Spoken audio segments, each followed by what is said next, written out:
Boa noite a todos.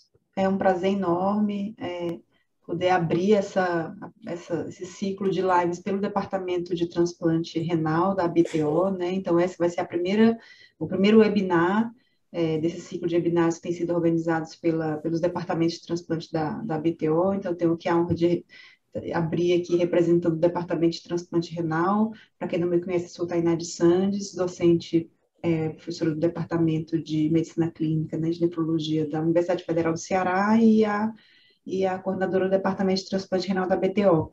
E a gente vai contar hoje com dois membros do Departamento de Transplante Renal da BTO, que é uma felicidade muito grande para a gente, e para falar de um assunto que é incrível, assim, a gente até já conversa sobre isso, que é incrível como o CMV, se a gente colocar um tema assim, CMV, o que há de novo, parece que sempre há alguma coisa de novo, apesar desse ser um tema tão antigo, né, e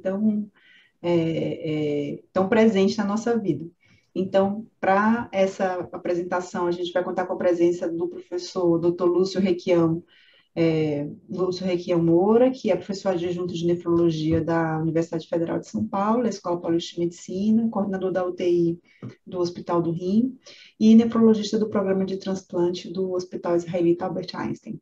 E para moderar, a gente vai contar com o Dr. João Marcelo Medeiros de Andrade, que é coordenador da Unidade de Terapia Renal Substitutiva e membro da equipe de transplante renal adulto do IMIP em Recife, Pernambuco. Então, é uma honra muito grande contar com vocês dois e participar desse webinar.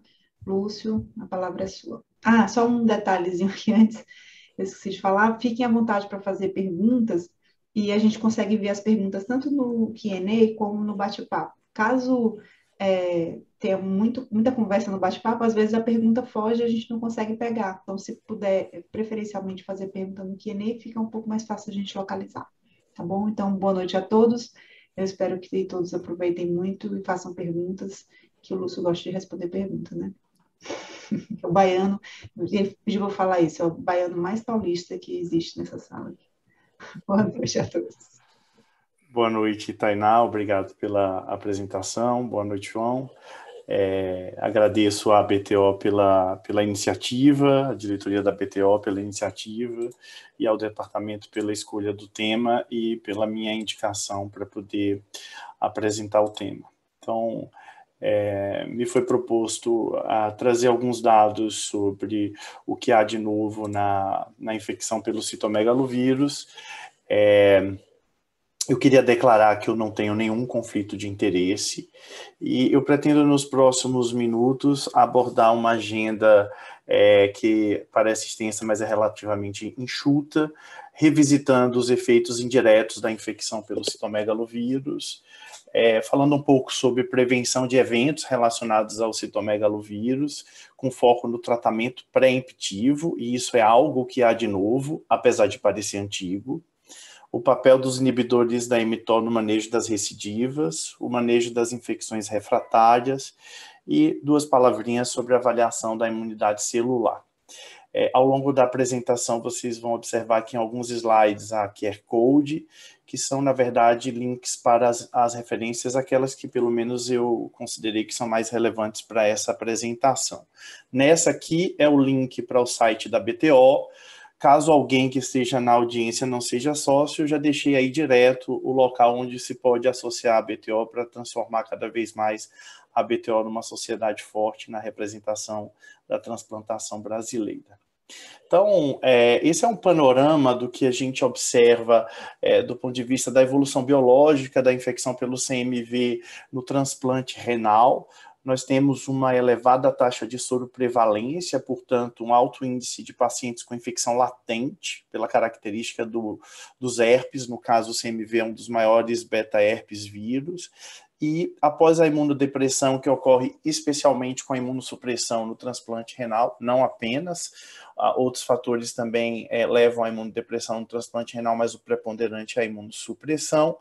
O vírus sai da sua forma latente, replica, o que caracteriza a infecção, e a replicação viral, ela sempre foi relacionada com efeitos indiretos, aumento de risco de rejeição aguda, aumento de risco de co-infecções como pneumocistose, outras infecções pulmonares, e isso tem sido discutido recentemente, eu vou abordar na sequência.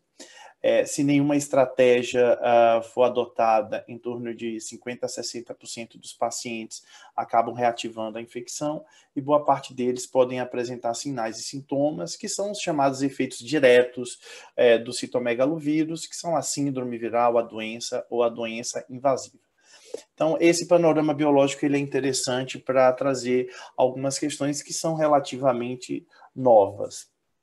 Eu queria começar falando sobre os efeitos indiretos da infecção pelo CMV, trazendo aqui um dado que nós apuramos há algum tempo atrás, e aqui é a publicação de 5 anos de segmento, demonstrando que a replicação viral estava relacionado com alteração na função tubular e uma consequente redução de taxa de filtração glomerular no longo prazo. Portanto, era uma evidência que a gente trazia de uma possível associação indireta do CMV com a função do enxerto renal. Então, esse aqui são as medidas urinárias de RBP, e o que nós demonstramos aqui é que quando há infecção, o nível de RBP urinário nos pacientes que desenvolvem replicação aumenta de forma significativa em comparação com controles pareados que não tiveram replicação, e depois da infecção, né, com o tratamento da infecção, esses níveis urinários diminuem, mas continuam significativamente maiores do que aqueles que não reativam, demonstrando que parecia haver uma alteração da função tubular, e isso geraria um impacto na função renal, estimada através da taxa de filtração glomerular em longo prazo, aqui em 3 e 5 anos, tanto levando em consideração a RBP urinária, portanto, esse marcador de função tubular medido no momento do diagnóstico do citomegalo, quanto 3 meses após o tratamento, ou seja, num ambiente de estabilização da carga viral, e mostrando aqui em barras cinzas que aqueles indivíduos que apresentavam RBP urinária aumentada em relação àqueles que apresentavam a RBP urinária baixa tinham pior função renal, tanto em 3 quanto em 5 anos, tanto observando a RBP urinária no momento do diagnóstico, como após a estabilização da carga viral. Isso é uma evidência indireta de um provável efeito indireto do vírus. E, mais recentemente, esses efeitos indiretos, todos eles têm sido questionados por uma série de estudos, e pela limitação do tempo eu trouxe esse estudo, que é um estudo bem interessante, do grupo da Basileia, que avaliou 600 transplantes renais que estavam ou sob profilaxia ou sob terapia pré-emptiva. E são pacientes na era atual do transplante, ou seja, são pacientes que utilizam a imunossupressão que praticamente todos os centros utilizam hoje em dia, estratificados por risco de acordo com o match sorológico. E o que os autores observaram foi que, independente do que ocorreu em relação à infecção pelo CMV, quer seja doença invasiva, doença sintomática, replicação viral ou simplesmente a persistência da infecção latente, sem replicação, não houve impacto de longo prazo na incidência acumulada de rejeição aguda, tampouco um impacto na sobrevida do enxerto renal. Esses autores fizeram modelos de análise de múltiplas variáveis, tanto para óbito do paciente, portanto, para a sobrevida do paciente, quanto para a perda do enxerto. E eu chamo a atenção aqui que, independente da situação relacionada ao citomegalovírus, tanto importa qual fosse o status sorológico, né, se era um paciente, por exemplo, com infecção latente, se tivesse uma replicação ativa, né, ou até a doença, isso não impactou, ou seja, não teve associação com a probabilidade de óbito em 4 anos, nem de perda do enxerto. Apenas as variáveis tradicionalmente associadas a óbito e perda do enxerto foram observadas nesse estudo. De maneira que, de uma forma geral, hoje tem se questionado se realmente há o efeito indireto da replicação pelo citomegalovírus no cenário atual, com estratégias de redução de risco e na imunossupressão que nós utilizamos. Então, voltando para aquela jornada biológica do vírus e questionando assim muito diretamente os efeitos indiretos, mas sabendo que os efeitos diretos, que são os eventos relacionados ao CMV, síndrome, doença e doença invasiva são causas importantes de morbidade no transplante renal. Alguma estratégia de prevenção deve ser adotada e eu queria trazer algum ponto aqui do que há de novo. Mas para falar do que há de novo, precisamos só revisitar que duas estratégias são amplamente utilizadas, que é a profilaxia universal e o tratamento pré-emptivo. E observando por esse lado biológico, a profilaxia universal teria um potencial benefício em se evitar os efeitos indiretos, considerando que evitaria a replicação viral. O que não ocorreria no tratamento pré-emptivo, porque no tratamento pré-emptivo é esperado que o paciente apresente alguma replicação viral antes de se iniciar o tratamento. Esse é um quadro famoso, né, muito conhecido de todos vocês, que foi revisitado em 2018 no terceiro Consenso Internacional de Citomegalovírus, demonstrando as vantagens e desvantagens das estratégias de prevenção. E aí eu queria chamar a atenção que, pelas melhores evidências que nós dispomos, tanto profilaxia universal quanto o tratamento pré-emptivo tem boa eficácia, mas eu queria chamar a atenção aqui que há um destaque para a frequência mais elevada de doença tardia, de infecção tardia, quando se usa profilaxia, em comparação ao tratamento pré-emptivo, tão quanto os efeitos colaterais do uso de antivirais por 3 a 6 meses.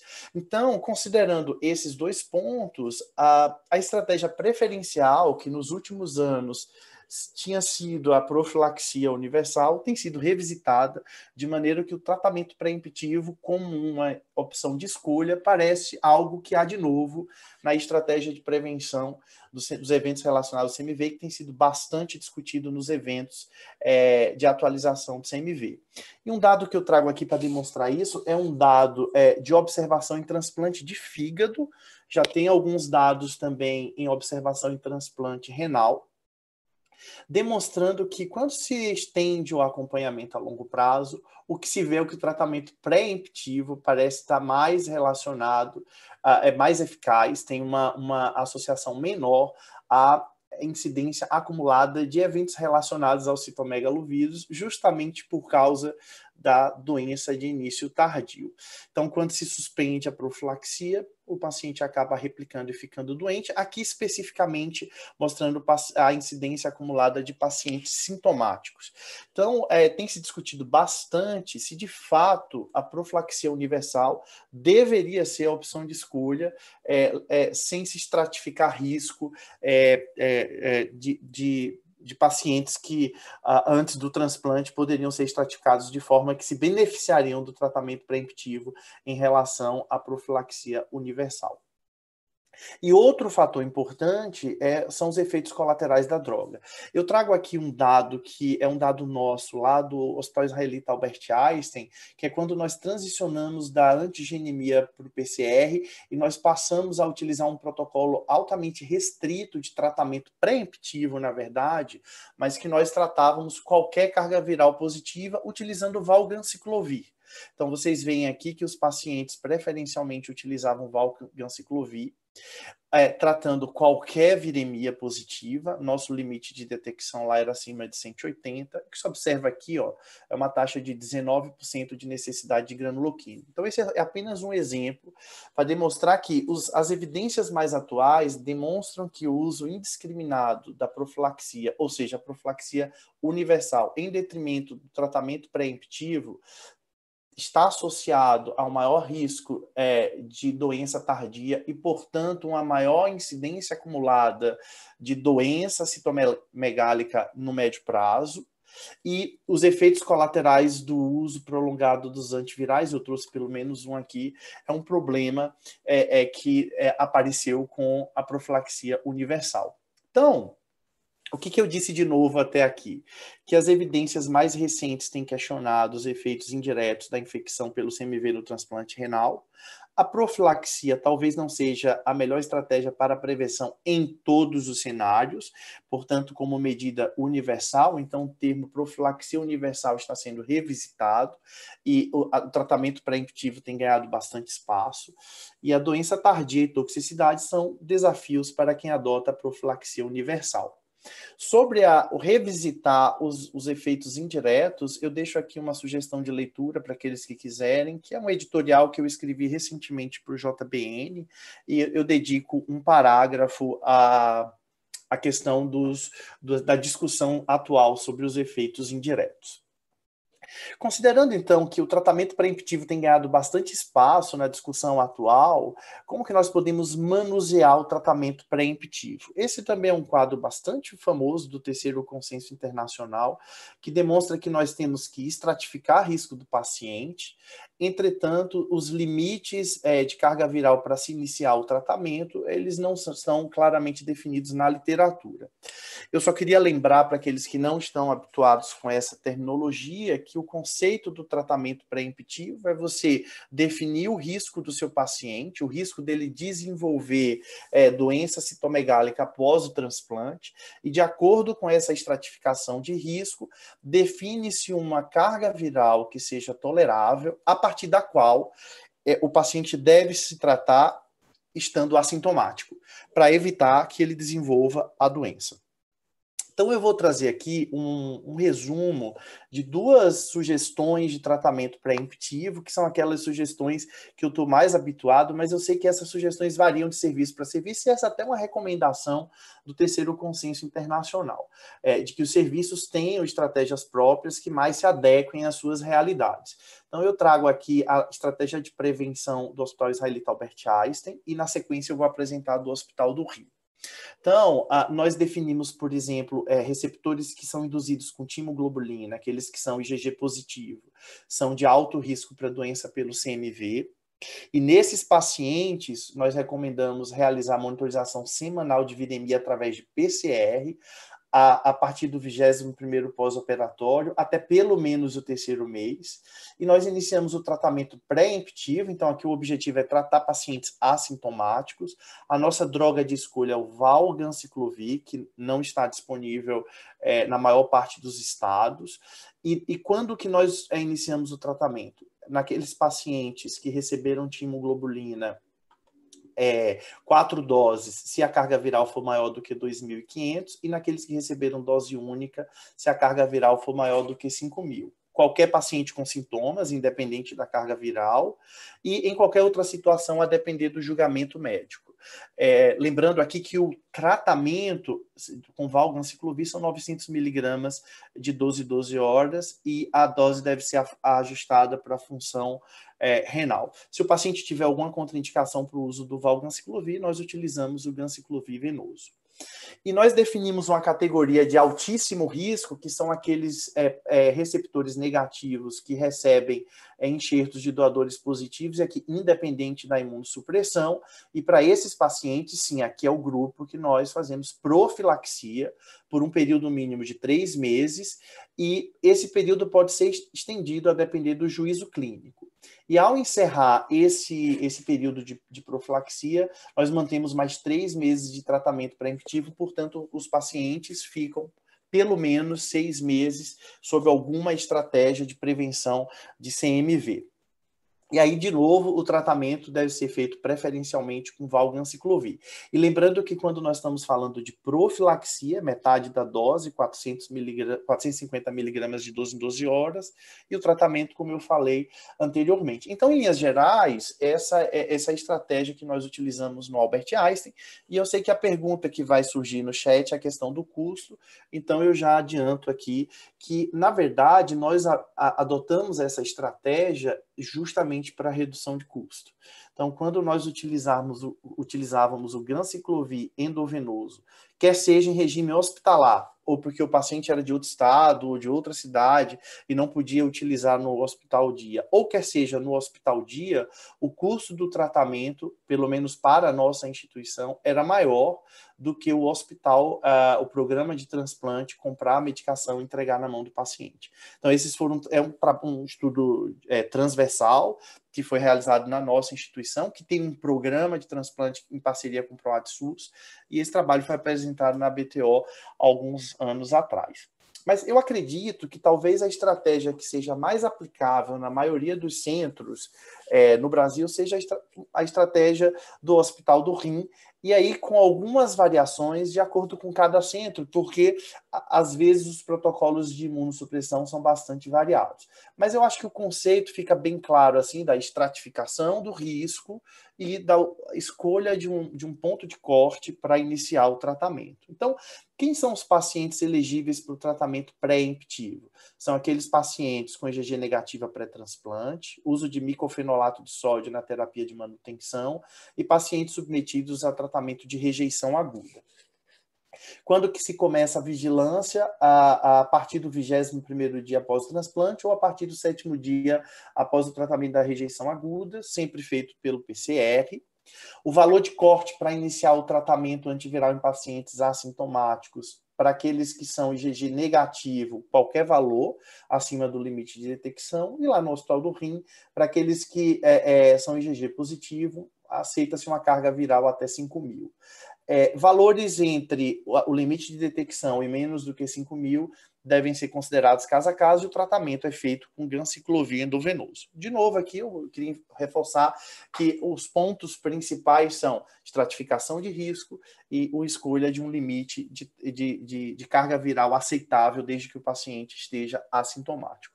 Então, quando nós olhamos os resultados do Hospital do Rim, e esses aqui são dados da tese de mestrado da Mônica Nakamura, que estão submetidos para publicação, e aqui eu mostro especificamente quando se houve o transicionamento da era, quando se usava antigenemia e passou para PCR, então eu chamo a atenção aqui dos primeiros 186 pacientes em tratamento pré-emptivo utilizando o PCR, em torno de 20% deles tiveram doença, tiveram algum sintoma, mas com a taxa de doença invasiva ou de algum evento grave extremamente baixo, algo em torno de 1%. 47 dias em média para se iniciar o tratamento, com a duração de tratamento em torno de 27 dias. Então, esse é o panorama quando se utiliza, por exemplo, uma carga viral de 5.000 para se iniciar um tratamento pré-emptivo. Então, o que eu disse de novo até aqui? Que o tratamento pré-emptivo é uma modalidade segura para a prevenção da doença pelo CMV. Os limites de carga viral para se iniciar o tratamento em pacientes assintomáticos ainda não estão totalmente definidos na literatura. É recomendado que cada serviço adote uma estratégia e mensure seus resultados periodicamente. Eu não vou ter tempo para discutir a questão do limite de carga viral, mas, olhando para a nossa realidade brasileira, eu vou deixar aqui 2 sugestões de leitura, uma um pouquinho mais antiga, mas muito boa, que é um estudo conduzido pela equipe do HC aqui de São Paulo, que encontrou, utilizando um PCR in-house, um limite para melhor predizer doença para o CMV de 2.000. E outra que é uma evidência mais recente que foi publicada no Brazilian Journal of Nephrology, do pessoal lá do Rio Grande do Sul, que encontrou um limite de 3.430, também utilizando um PCR in-house. Então eu deixo aqui essas 2 sugestões de leitura, porque eu não vou ter tempo para me deter sobre a discussão de que carga viral utilizar, a gente pode discutir isso melhor no momento que a discussão estiver em aberto. Voltando aqui para os resultados lá iniciais do Hospital do Rim em tratamento pré-emptivo, utilizando como cutoff de tratamento uma carga viral de 5.000, o que se observa aqui, eu queria chamar a atenção agora, é uma taxa de retratamentos de 10% a 15%, que a gente poderia chamar de recidiva da infecção.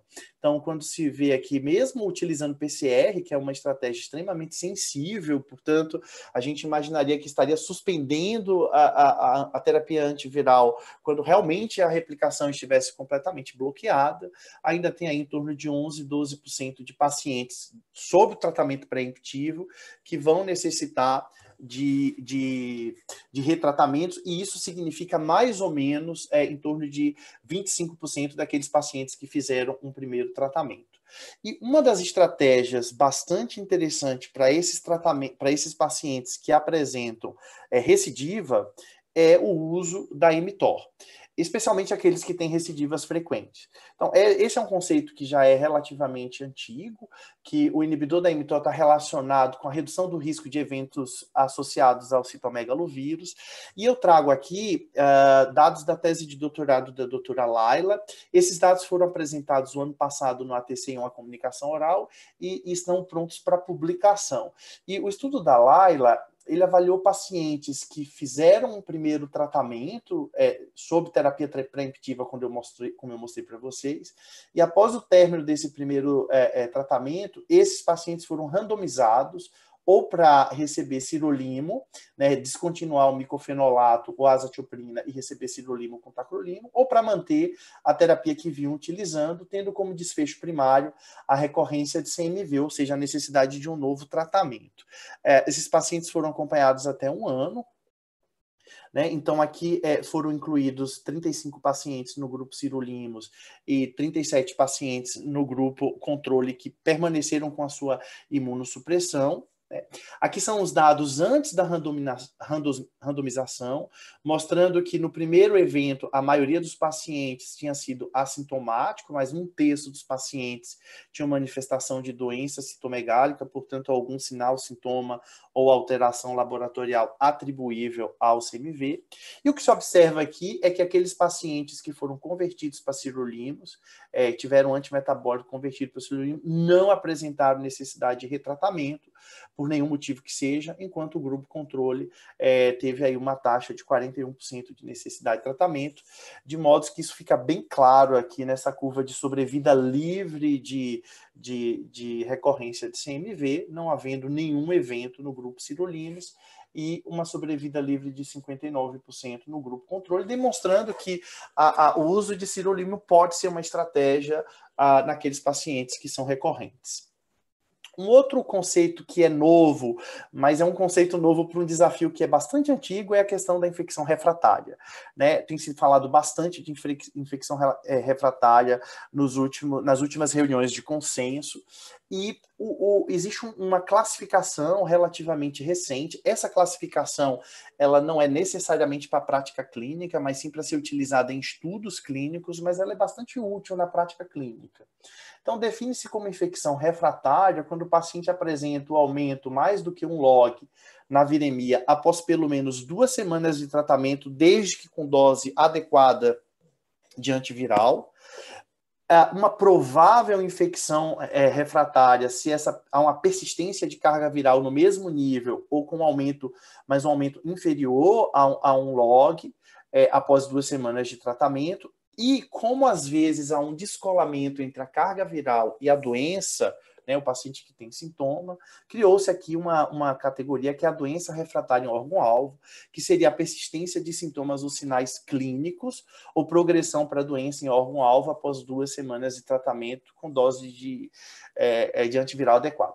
É interessante observar que a gente ainda não tem dados no Brasil sobre a frequência de infecção refratária, a gente tem trabalhado em cima disso e devemos ter informações nos próximos meses para apresentar à comunidade transplantadora, mas a gente sabe do dia a dia que isso não é um evento tão infrequente. E aí, a gente tem utilizado conversão para inibidor de mTOR, eventualmente aumento de dose progressiva do ganciclovir endovenoso, pagando o preço de ter bastante mielotoxicidade e efeito tóxico, às vezes até fazendo terapia adjuvante com imunoglobulina policlonal, mas existe uma nova opção de tratamento para infecção refratária, recentemente aprovada pelo FDA, né, nos Estados Unidos, que é o Maribavir, que é um antiviral que tem uma ação muito interessante. Ele é um inibidor de uma proteinoquinase, o L97, que participa de praticamente todas as etapas da replicação viral, desde a entrada na célula até o encapsulamento. E ele não está suscetível aos mecanismos de resistência viral. Então, na verdade, a ideia inicial era se tratar pacientes resistentes, mas ele se mostrou bastante eficaz, como eu vou mostrar aqui, no tratamento de pacientes refratários, aí, independente de você ter resistência ou não, às vezes até a resistência geneticamente comprovada é difícil de se identificar aqui no nosso meio. Então, eu vou mostrar aqui os dados do estudo de fase 3, que é um estudo clínico multicêntrico, que é o SOLSTICE, que definiu como refratariedade a falência em reduzir mais do que um log na viremia, quando os pacientes estavam sob a terapia padrão em mais de 14 dias. incluiu receptores de transplante de medula óssea e de órgão sólido com mais do que 12 anos de idade, e os pacientes tinham que ter uma viremia maior ou igual a 910. Então, esse é o desenho do estudo, né? Então, os pacientes que vinham em tratamento já com a terapia padrão e que entraram no critério de doença refratária, de infecção refratária, foram randomizados para manter o seu tratamento padrão, que aí poderia ser valganciclovir, ganciclovir, foscarnet ou cidofovir, ou o Maribavir, 400 miligramas oral 2 vezes ao dia, e aí já seria uma vantagem aqui dessa medicação em relação ao GAN, foscarnet e cidofovir, por 8 semanas, e o acompanhamento foi até 12 semanas. E ainda havia a possibilidade de uma terapia de resgate para aqueles pacientes que precisassem aqui nesse braço, também com a dose de 400 miligramas 2 vezes ao dia. Lembrando que a menor carga viral era a 910. Então, o endpoint primário desse estudo foi o clareamento da viremia em até 8 semanas, né, ao final de 8 semanas de tratamento. E o desfecho secundário foi composto de um clareamento da viremia e controle de sintomas que se estenderam até 16 semanas. E aí, eu queria chamar a atenção para algumas características dessa população, né? Foram 352 pacientes, numa randomização 2:1. Aqui, então, seria a terapia padrão do centro, que poderia ser Valgan, GAN, foscarnet ou cidofovir. Foscarnet ou cidofovir porque mais de 50% desses pacientes tinham confirmação de resistência. 60% dos pacientes eram transplantados de órgão sólido. Da população total, 30% eram receptores de transplante de rim, o que representou 50% dessa população de transplante de órgão sólido. Mais de 80% eram de alto risco, ou seja, doador positivo, receptor negativo em seu método sorológico. E 80% estava em tratamento, mais de 80%, em tratamento com ganciclovir ou valganciclovir, que é um pouco da nossa realidade. Então, observando o desfecho primário, e aí é o clareamento viral ao final de 8 semanas, o que se observou foi que a frequência de pacientes que alcançaram o desfecho primário foi significativamente maior no grupo Maribavir em comparação com a terapia padrão utilizada pelo centro, e isso significou uma diferença de 33%, uma diferença ajustada de 36% em favor do uso do Maribavir.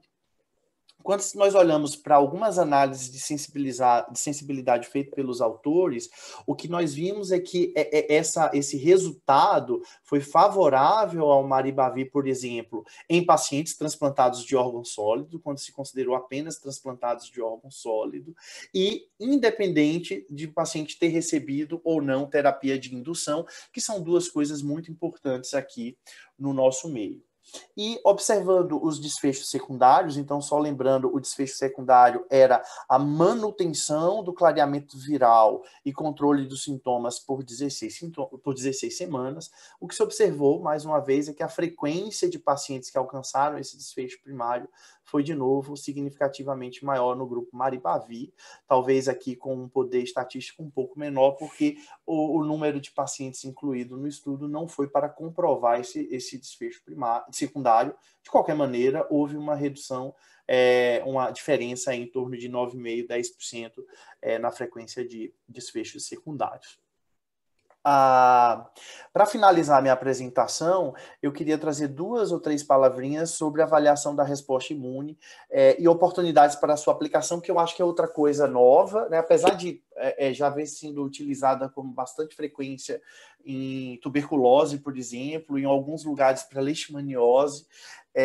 Isso deve entrar na prática clínica nos próximos anos, desde que essas metodologias se barateiem e que a gente consiga definir claramente qual é a sua aplicação. Então, existem várias oportunidades para aplicação, tanto em pacientes conduzidos com profilaxia universal, quanto em pacientes conduzidos com terapia preemptiva. Existem basicamente 3 grandes grupos de estratégias para se avaliar a resposta imune, né? São estratégias que têm um princípio em comum. Então, você estimula células que seriam específicas contra o citomegalovírus através do uso de peptídeos, né, de antígenos do citomegalovírus, e mede de forma direta ou indireta a resposta imune dessas células.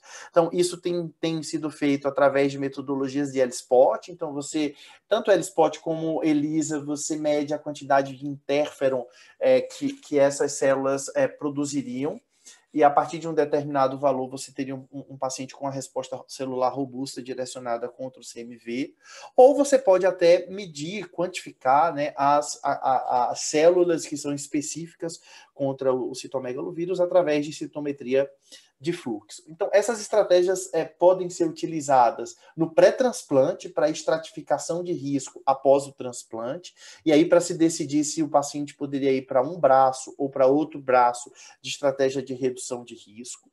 Em pacientes sobre profilaxia, isso poderia ser utilizado para, por exemplo, interromper a profilaxia de uma forma mais segura.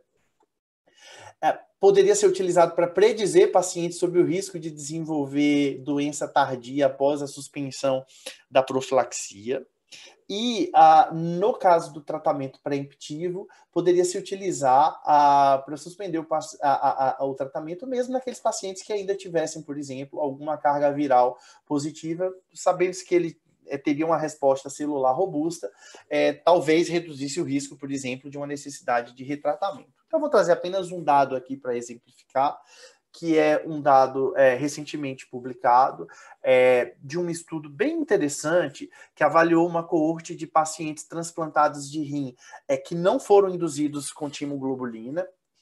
Esses pacientes eram sorologia positiva, não receberam profilaxia. É um estudo observacional prospectivo, mas já há resultados de estudos de intervenção, ou seja, mudança de estratégia através de resultados de mensuração de resposta imune contra o CMV. Foram 124 transplantes avaliados, e aqui se avaliou a imunidade celular através de contagem de célula, tanto CD8 quanto CD4, por citometria de fluxo. E o que os autores observaram aqui a partir de determinados cutoffs para CD8 e para CD4, e esses cutoffs foram avaliados por análises estatísticas de discriminatórias, o que se viu é que pacientes com um número maior de clones de células CD8 que eram específicas contra o CMV e CD4 específica contra o CMV, aqui medidas 14 dias após o transplante, esses pacientes que tinham um número maior de células tinham um número menor de incidência acumulada de eventos contra o CMV. Então, já há dados observacionais como esse, mas já há também alguns ensaios clínicos publicados, e essa talvez seja uma coisa nova, porque é a introdução da mensuração da atividade imune na prática clínica. E aí, para finalizar a minha apresentação, e aí daí a gente abrir para o debate, eu queria só destacar os pontos-chave dessa apresentação. O primeiro é que o tratamento preemptivo pode ser a estratégia preferencial para a maior parte de pacientes sob o risco de desenvolver eventos relacionados ao CMV após o transplante renal.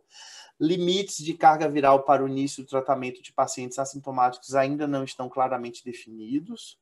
Os inibidores da mTOR podem ser úteis no manejo de pacientes com necessidade de retratamentos. Novos agentes antivirais parecem ser promissores no tratamento da infecção refratária, e aí com ou sem resistência. Eu destaco aqui o papel do Maribavir. E a avaliação da imunidade celular pode ser uma ferramenta auxiliar nas tomadas de decisões para a redução de eventos relacionados ao CMV. Então, eu vou aqui encerrar minha apresentação. Eu deixo aqui meu contato, caso alguém queira direcionar diretamente alguma questão a mim. E eu agradeço mais uma vez o convite da BTO e agradeço especialmente a atenção de vocês. Obrigado. Bem, oi, Lúcio, obrigado pela excelente apresentação. Bom, é bom saber que a gente tem alguma coisa de novo aí, né, dentro do CMV. Excelente apresentação. Eu estou vendo aqui, a gente não tem nenhuma pergunta no Q&A, E aí eu queria explorar um pouquinho sobre o Maribavi, né? Fazer uma pergunta sobre o Maribavi, principalmente. A gente tem falado aí do Maribavi em tratamento de infecção refratária, né? Esse tem sido o foco de discussão principal. Como é que você enxerga o uso de Maribavi em tratamento de primeira intenção? A gente tem drogas bem estabelecidas, Ganciclovir ou Valganciclovir, mas você enxerga o Maribavi como tratamento de primeira intenção? A gente deve guardar o Maribavi para, pelo menos nesse momento em que a gente está com uma coisa mais ou menos acessível para infecção refratária. Obrigado pela pergunta, João. Me apertou sem me abraçar, como a gente dizia lá no interior da Bahia. Bom, o que eu vejo assim? O tratamento pré-emptivo ou o tratamento da doença sintomática com os agentes que nós temos disponíveis hoje, especialmente Ganciclovir EV e o Valganciclovir, são seguros, a verdade é essa. E o grande problema, além da refratariedade, e isso eu trago aqui, esse estudo acabou de ser publicado, né, esse estudo clínico, o Solstice, mas esse estudo é focado em refratariedade, mas uma coisa que eu não coloquei na apresentação, porque eu tive que tirar esse slide para não estourar o tempo que a Tainá limitou para a minha apresentação, é sobre a questão dos efeitos colaterais. Então, o que chama a atenção, além da eficácia em termos de controle de doença refratária, e aí eu acho que talvez, olhando para os efeitos colaterais, talvez eu possa responder indiretamente a tua pergunta, considerando que a gente não tem evidência para responder a tua pergunta, o perfil de segurança, né? Então, uma taxa muito menor de neutropenia, por exemplo, menor do que o que do que os autores viram, pelo menos naquele estudo para tratamento de refratariedade com Valgan e Ganciclovir, e uma taxa menor de lesão renal aguda quando comparado, por exemplo, ao Foscarnet.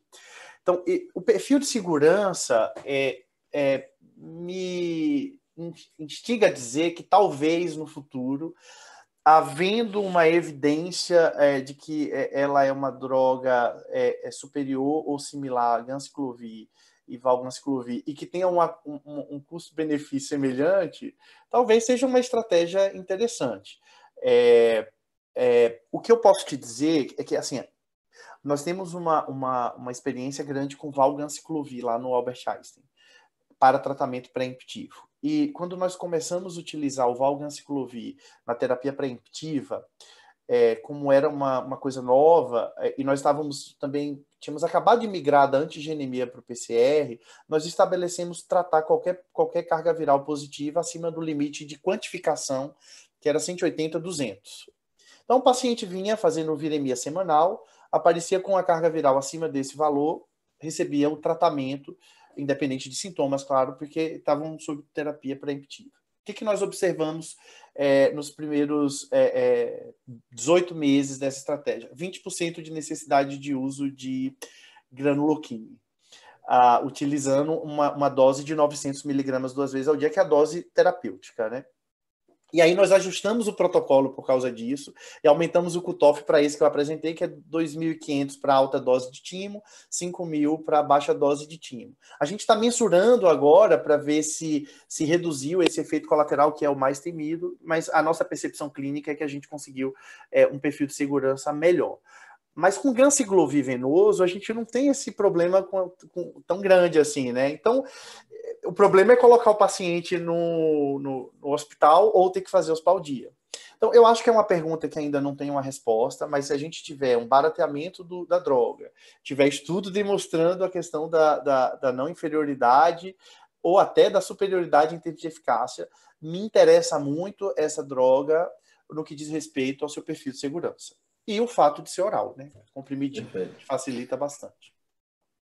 Lúcio, tem uma pergunta aqui, eu não sei se você vai saber responder, eu não tenho resposta para isso aqui. O Daniel Souza pergunta se o custo pode ser uma restrição de acesso. Eu não sei, você já até comentou um pouco que sim, pode, né? Mas eu não sei se você tem alguma informação com relação ao custo. A gente não tem custo ainda para o Brasil, né? Essa droga que foi recentemente liberada nos Estados Unidos para transplante de órgão sólido. Então, assim que eu tiver, eu encaminho essa resposta para o Daniel.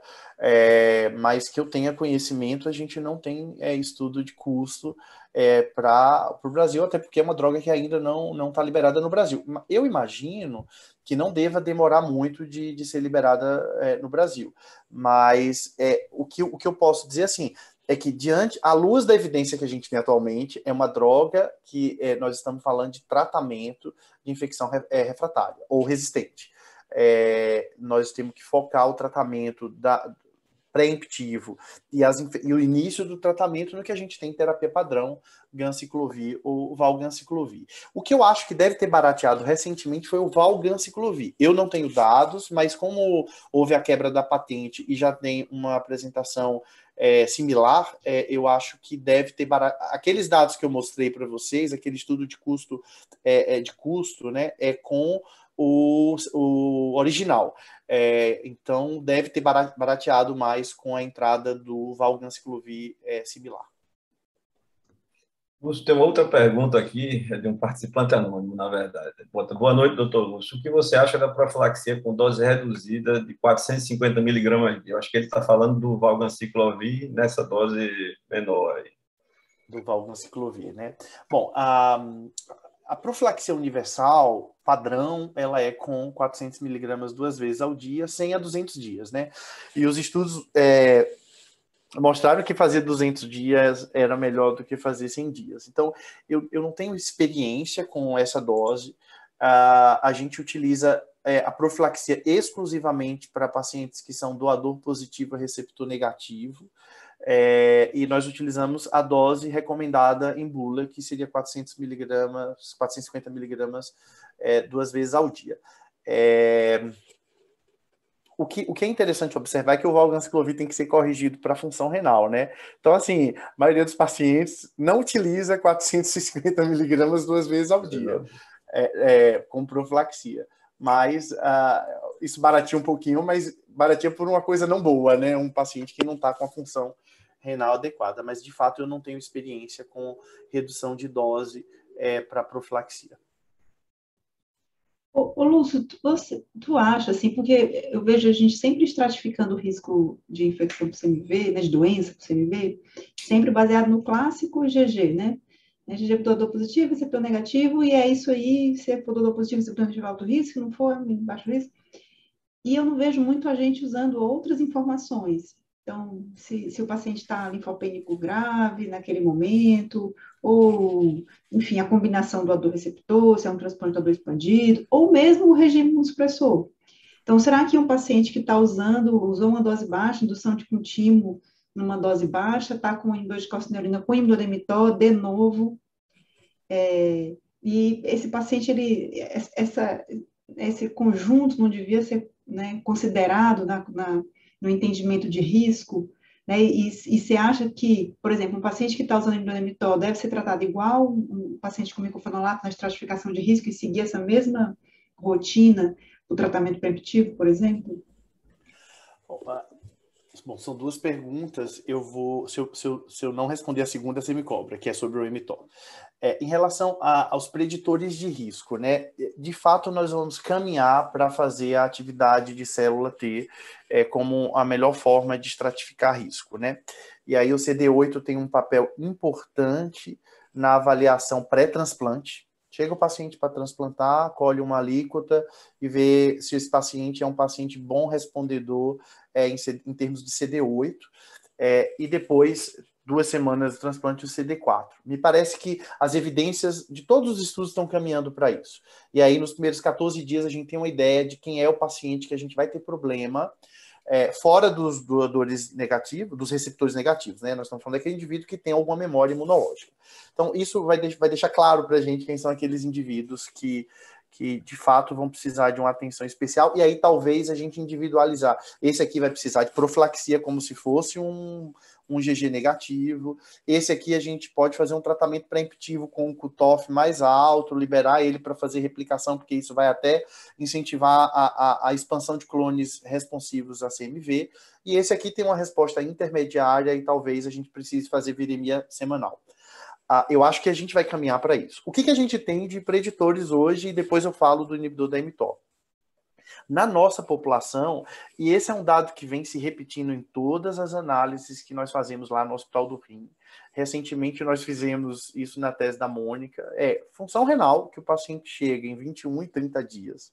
Então, quanto menor é a taxa de filtração glomerular do paciente em 21 e 30 dias, especialmente 30 dias, maior é a probabilidade dele desenvolver eventos relacionados ao CMV. Então, certamente, este indivíduo que chega com a taxa de filtração glomerular inadequada com 30 dias, abaixo de 30, 25, este indivíduo precisa de uma atenção especial. E a outra idade. Idade é um fator também que aparece em múltiplas análises, além, obviamente, do match sorológico. Outras variáveis a gente não consegue identificar em eras diferentes, em populações diferentes, mas eu acredito que nós vamos ter essa ferramenta aí nos próximos anos, que é uma ferramenta, inclusive, que tem se barateado. Nos hospitais privados, ela barateou bastante nos últimos anos. Sobre o paciente que está em terapia de manutenção com inibidor da mTOR, eu ousaria dizer que esse paciente não precisa de estratégia nenhuma. Na verdade, assim, a exceção daquele que é IgG negativo, né? Então, a melhor evidência que eu acho que nós temos para responder essa pergunta, que também foi um estudo lá do Hospital do Rim, foi publicado em 2015, você participou do estudo, e o Hélio conduziu esse estudo, que era a comparação de regimes baseados em inibidor da mTOR ou micofenolato com indução com timoglobulina ou com indução com basiliximab. E a exceção dos receptores negativos, que era uma fração muito pequena dos pacientes, mesmo utilizando timoglobulina, o inibidor da mTOR segurou eventos relacionados ao CMV. Então eu diria o seguinte: paciente em uso de everolimo ou sirolimo, a preocupação seria se o IgG é negativo. Fora isso, eu acho que ele não precisaria nem estar em nenhuma estratégia de redução de risco. Eu respondi suas duas perguntas? Respondidíssimo. Lúcio, veio. Eu estou tentando achar aqui mais perguntas, mas por enquanto nada. Tem aqui ainda, tem uma pergunta aqui. Tem uma aqui, está no chat. Está no chat, né? Qual a incidência, não é isso? Tem uma de criança, se tem experiência, se na criança muda alguma coisa. Então, na criança, profilaxia versus tratamento preventivo, alguma diferença com relação ao adulto? Essa é uma ótima pergunta. Nós estamos com um aluno de pós-graduação, que é o Charles, que é nefropediatra, e ele está com um projeto pronto, e eu estou devendo o projeto para ele, né, de revisar, e ele está me cobrando faz 2 semanas: Charles, espera o evento da BTO, porque eu acho que deve aparecer alguma coisa lá, alguém deve fazer algum comentário sobre criança que a gente não está enxergando. Mas o fato é que, quando a gente volta os olhos para o terceiro consenso internacional, a parte de pediatria é bem pequenininha, assim, tem pouca coisa, não ajuda muito. Eu não sei se a Clô está na sala, se ela quiser se manifestar, a Clotilde será muito bem-vinda. Mas a gente, em breve, quem está perguntando é a Lucimari, né? Em breve a gente vai ter dados próprios lá da coorte do Hospital do Rim, porque um dos nossos nefropediatras, que é o Charles, está interessado em responder, descrever o que acontece nessa população, mas não só isso, a gente está interessado, sobretudo, em ver preditores de doença e de desfechos relacionados ao CMV. Mas, no momento, eu ainda não tenho. Uma outra pergunta é: qual a incidência de resistência ao ganciclovir ou ao ganciclovir no seu serviço e como você consegue tratar? Essa é uma pergunta difícil também, porque a gente tem dificuldade de fazer diagnóstico de resistência, né? E aí a gente cria aquela coisa chamada resistência clínica, né? Que parece que a gente vai encaixar a resistência clínica numa refratariedade. Para a gente confirmar que o paciente tem resistência, a gente precisa ter genotipagem. Então é difícil você estimar a incidência. O que eu posso te dizer? Nós estamos com o manuscrito pronto para publicação e nós identificamos, num período longo até de observação, 37 pacientes com resistência ao ganciclovir. Então, nós estamos falando aí de um N grande, né, de um número sobre o risco bastante grande, e nós identificamos apenas 37 pacientes. Então, para ser mais exato, né, de 2.677 pacientes com infecção pelo CMV, nós identificamos 37 com resistência. Então, me parece que é um evento, para a nossa realidade, raro. Eu não sei explicar por quê, e talvez uma das explicações seja o subdiagnóstico. O que tem me chamado a atenção é a questão da refratariedade. Porque essa é uma coisa que é do nosso dia a dia, né? A gente começa o tratamento, o paciente dobra a carga viral na vigência de tratamento, e aí a gente espera a próxima semana, e aí o paciente não baixou, ficou igual, o que configuraria aí uma refratariedade. E isso eu acho que a gente precisa ter um dado brasileiro. Tainá, que é a mãe dos estudos multicêntricos, já pode começar a pensar nisso. Nós estamos com também um aluno de mestrado, que é o Arthur, que está levantando esse dado. Então, em breve, a gente vai ter esse dado aqui da Unifesp, mas eu ainda não tenho essa informação. Mas o que eu posso dizer assim tanto no Albert Einstein quanto no Hospital do Rim, a resistência parece ser um evento pouco frequente. Eu até queria ouvir a opinião dos membros da banca, no serviço dele, o que é que eles têm visto. A literatura fala 3%, né? Só que a gente não genotipa, né? Esse é o ponto, né? Então, eu não sei se esses 3% é porque eles genotipam com muita frequência, não só os refratários, os que clinicamente são refratários. Se você genotipar todo mundo, provavelmente algum paciente resistente, mesmo tendo resistência, ele vai responder ali aquelas estratégias de aumento de dose, e ele é resistente e não teve a refratariedade clínica clássica, né, que nos incomoda, né, não a refratariedade da definição, assim, que minha impressão é que a gente usa muito pouco a refratariedade da definição. A gente começa a se incomodar com a refratariedade quando o paciente já está 2 meses tratando, né, e não com as 2 semanas da definição da refratariedade. Mas aqui, por exemplo, acho que quem fez a pergunta foi a Maria Luísa, que trabalha aqui comigo, e assim, a gente não consegue diagnosticar. Não consegue diagnosticar. Essa entidade, não temos para onde mandar, não tem o que fazer. Então, a gente termina tratando. E ainda tem um outro detalhe: a gente tem uma dificuldade enorme de acesso ao Foscarnet aqui, como hospital público, né? Uma vez que o Foscarnet não é registrado para essa indicação. Então, a gente não consegue acessar o Foscarnet e não consegue genotipar, é bem difícil. Os pacientes com refratariedade, depois de um tempo que não responde aquelas estratégias iniciais, é bem complicado. A gente passa pela mesma situação, não tem como fazer genotipagem, e a gente tem uma estratégia, na verdade, é um diagnóstico clínico de refratariedade, que a gente tem utilizado antes mesmo desse diagnóstico mais corrente que estão aparecendo hoje em dia de forma mais estruturada, né? Mas, assim, 4 semanas, na verdade, em que a gente não tem uma resposta uma queda bem substancial, né, dessa carga viral, a gente tem tomado algumas condutas, como, por exemplo, diminuir a imunossupressão, em alguns casos, aumentar a dose do ganciclovir, e, numa terceira posição, substituir, por exemplo, inibidor de calcineuria por inibidor da mTOR. E, nessa situação, a gente teve, nos 3.000 doentes, eu acho que a gente tem de transplante lá no IMIP, um paciente em que a gente não conseguiu tratar o CMV. Esse paciente foi óbito, provavelmente por CMV, mas a gente não genotipou, porque a gente não tinha acesso ao exame, entendeu?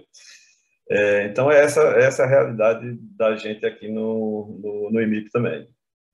Até uma coisa que a gente não tem de informação, que é assim, dos refratários, o que está provocando essa refratariedade? Qual que é o problema? O problema é a subdose do medicamento? O problema é problemas com a resposta imune humoral, problema com a resposta imune celular, adaptativa celular, e aí eu preciso dessas estratégias, reduzir imunossupressão, fazer conversão. O meu problema é resistência mesmo, e aí eu preciso de um outro medicamento. Então, nem isso a gente, né? Porque como a gente não tem muita ferramenta, a gente meio que parte sempre do princípio que o problema é na imunidade adaptativa celular, e aí usa essas estratégias, né, de reduzir imunossupressão, de converter, enfim, mas é de fato um desafio gigante. A Clotilde respondeu aqui: nós fizemos profilaxia em receptor negativo e temos tratado infecção com valganciclovir em crianças. Em crianças, temos que manipular a solução do valganciclovir. São essas dificuldades que ela tem na pediatria, no transplante renal pediátrico. Perfeito.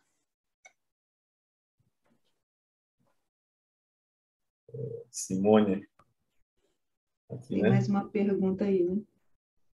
Isso, ela coloca todos os serviços têm acesso a PCR, com que frequência para controle. Então, ela quer uma estratégia de frequência. Fizemos um diagnóstico ou não fizemos o diagnóstico, estamos procurando com que frequência a gente deve repetir o exame. Acho que é isso aí. É uma ótima pergunta. Eu não tenho isso mapeado, mas eu posso dizer por impressão. Eu tenho a impressão que hoje em dia é mais difícil ter acesso à antigenemia do que ao PCR.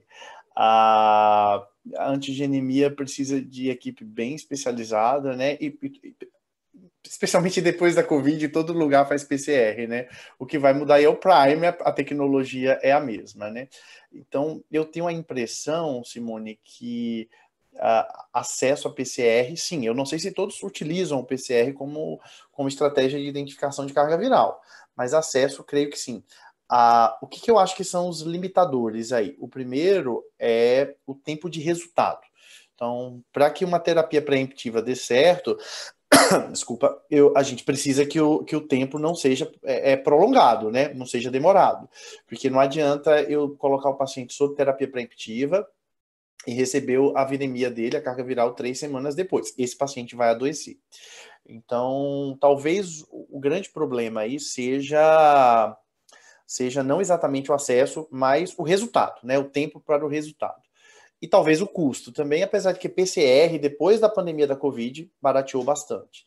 Eu queria fazer só uma observação que existem estudos de correlação entre antigenemia e PCR, e aí é uma mensagem para quem ainda utiliza antigenemia, né? De que, assim, por exemplo, no estudo do Elias, eles tendo como objetivo correlacionar com risco de doença, o que eles viram era uma carga viral acima de 2.000 no PCR, era um PCR in-house, e uma antigenemia acima de 4 células.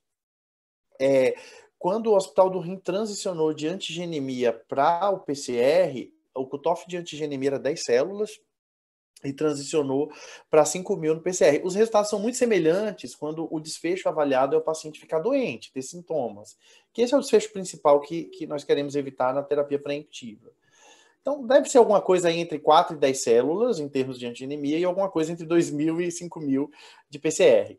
A questão, só voltando para a antigenemia, é que por ser uma metodologia menos sensível, e dependente da quantidade de neutrófilos, né, de leucócitos, você vai precisar... certamente você vai começar o tratamento um pouquinho mais tarde, e certamente você vai precisar continuar o tratamento mesmo quando a antigenemia é negativa. Mas a impressão que eu tenho é que o PCR é de uso universal aqui no Brasil. Eu só tenho dúvida, viu, Lúcio? Isso é até uma curiosidade, assim, uma coisa que a gente podia até levantar, né? Uma coisa que seria simples de fazer, que minha impressão é que uma parte significativa do centro de transplante no Brasil não faz nenhuma estratégia de prevenção de doença, sabe? Eu acho que quem faz deve fazer tratamento preventivo, uma parte muito pequena faz profilaxia, provavelmente hoje quem faz profilaxia faz só para os pacientes de alto risco, mas eu acho que existe aí um percentual de centros que não usa estratégia nenhuma para prevenção de doença por uma questão de viabilidade mesmo, de execução de qualquer teste, né? Essa é a minha impressão, mas essa é uma resposta que efetivamente a gente não tem, né?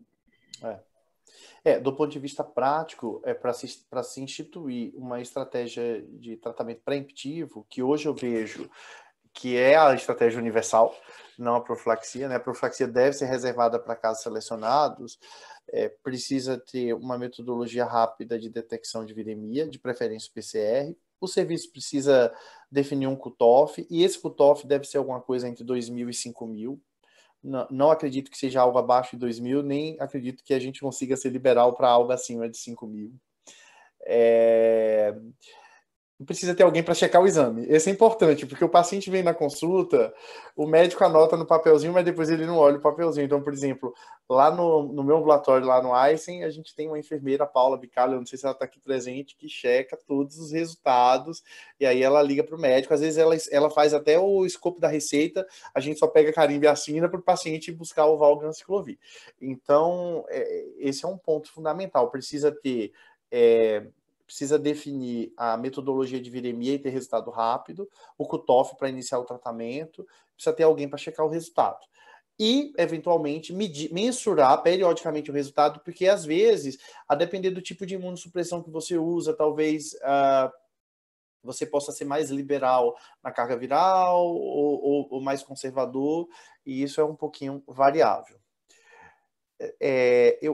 Eu acho que perguntaram como estabelecer o cutoff para o PCR, né? Então, assim, eu queria sugerir fortemente a leitura desse trabalho que foi publicado ano passado no Brazilian Journal, que é um estudo bem interessante lá do Sul, né, do Rio Grande do Sul. Eles utilizaram PCR em house também, e eles encontraram alguma coisa em torno de 3.600. O Elias achou em torno de 2.000, mas eu diria que entre 2.000, 2.500 e 5.000 deve ser alguma coisa segura. O que eu não sei ainda é qual que é o valor de carga viral inferior que a gente pode suspender o tratamento. Se é realmente necessário a gente fazer o que a gente chama de supressão completa da carga viral. Os dados mais recentes demonstram que parece que não. E a gente também tem um estudo em andamento, que é a tese de mestrado do Arthur. O Arthur vai responder essa pergunta em breve, mas a gente tem a impressão de que não é necessário e até é bem-vindo você não fazer supressão completa da carga viral, que eu não esteja ofendendo nenhum infectologista, caso algum infectologista esteja presente na sala.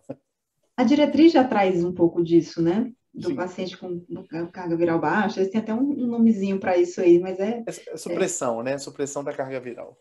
A gente teve um fato interessante aqui no IMIP, foi assim, com o Covid, a gente estava tendo muito paciente chegando no serviço de pronto atendimento com febre, e ficava a dúvida se era Covid ou se era CMV, e então a gente tinha um cutoff que era um pouco mais alto, e até a gente terminou baixando o cutoff para poder começar com o tratamento preventivo mais cedo e evitar que o doente fizesse clínica de CMV, diminuindo a chance da gente ficar na dúvida entre Covid e CMV. Então, hoje, logo que a gente trabalha, é em torno de 3,5. E a gente para o tratamento quando o paciente está com log de 3. Aí, às vezes, a gente se pergunta, mas a gente só reduziu 2.000 da carga viral, por que a gente vai parar o tratamento agora? O fato é que o doente reduz mais rápido, porque você está conversando com a carga viral menor. A gente tem tido menos clínica com essa estratégia, a gente usava um cutoff de 3,8, que era o inicial, que foi fruto da tese de doutorado de Samuel, e a gente viu agora realmente que a gente tem uma incidência menor de doença, né? A gente está trabalhando sempre com pacientes com infecção, mas menos doença. O Covid mudou isso aí, esse cutoff. É uma coisa inusitada para estimular, para levar uma mudança do cutoff de diagnóstico, né? Mas foi culpa do Covid, no caso da gente aqui. Eu queria fazer só uma observação sobre o Covid. Tainá, você me dá licença para eu... Tainá, eu fico tímido de falar de Covid e transplante na frente de Tainá, mas nós tivemos uma experiência interessante lá no Einstein com Covid, é que nós fizemos PCR seriado para CMV em todos os pacientes que internamos na UTI com Covid, né? E nós estamos falando aí de pacientes com média de tempo de transplante de 5 a 6 anos, que é o que a gente apurou também lá no estudo multicêntrico, né? E não foi infrequente a positividade com cargas virais acima de 5.000. Então, eu queria só chamar a atenção para quem lida bastante com terapia intensiva, que pacientes tardios com quadros graves na UTI, mesmo que esteja muito claro para você que é uma pneumonia bacteriana, é uma sepse de foco bacteriano, urinário, mas que é aquele paciente que fica grave, fica semanas com droga vasoativa, dá uma olhadinha às vezes no PCR para CMV, especialmente naqueles que fazem alterações na hematimetria, né, plaqueta, porque a plaqueta da sepse ela cai no primeiro, segundo dia, depois ela tende a melhorar, né? Então fica atento para reativação tardia de CMV em pacientes críticos, porque não é tão infrequente assim como a gente imagina. Temos tempo ainda, Tainá? Acho que não. Infelizmente. Infelizmente, não. Eu fico muito impressionada como a gente está em 2022 falando com dúvidas sobre CMV, né? CMV é uma coisa muito impressionante, né? Sim, eu tenho uma listinha de coisa aqui, ó, que eu não consegui perguntar, ô, Lúcio. Aguarde quando a gente. Aguarde quando a gente se Pede para a encontrar. BTO fazer outro webinar sobre V2. Parte 2, porque é incrível, né? É incrível como assim, a gente tem dúvida o tempo inteiro sobre o CMV, e incrível como faz parte do nosso dia a dia, é uma coisa que incomoda, é aquele pedrinha no sapato, chatinha, que sempre tem um paciente que dá um pouco mais de trabalho para o tratamento, né? Felizmente, temos perspectivas, né? Então, eu queria agradecer, depois o Marcelo fecha, eu queria agradecer a presença do Lúcio, como coordenador do departamento, agradecer a presença dos dois, do Lúcio como palestrante, do João como moderador, queria agradecer a presença de todos os participantes, e queria agradecer a presença da BTO por esse espaço, para a gente discutir esse assunto. João? Ok, Lúcio, obrigado. Tainá, obrigado. Foi especial demais estar aqui com vocês e com o restante do pessoal que tem participado do webinar. Uma frequência boa, chegamos aqui a mais de quase 150, eu acredito, participantes num dado momento, entendeu? Então, que mais outros webinars venham, que a gente tenha um sucesso como esse aí. Muito obrigado. Obrigado, Lúcio. Obrigado, Tainá. E aí vamos Obrigado. encerrar essa sessão. Lúcio, fica à Obrigado. vontade para se despedir. Não, agradecer a diretoria da BTO e parabenizar pela iniciativa. Amanhã tem outro webinar, né, que eu acho que é da enfermagem. E agradecer aos colegas da mesa e a todos os que nos prestigiaram. E desejar uma boa noite a todos. Muito obrigado. Ok, boa noite a todos e até a próxima. Tchau, tchau. Tchau.